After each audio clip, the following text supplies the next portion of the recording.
عائلتي وابنتي وحبيبتي وصديقتي وقرة عيني وزهرة عمري، هي أمي من بعد أمي، هي من تخاف علي.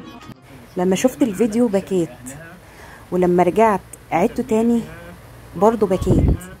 هو ده الأب، هو ده إحساس أي أب بنته هتتجوز وهتمشي من البيت وهتروح بيت تاني. هو ده الأب، هي دي الحنية اللي في قلب المفروض كل أب بيحب بنته وبيخاف عليها. وطبعا هو الظهر، هو السند، هو الأمان، هو كل شيء للبنت.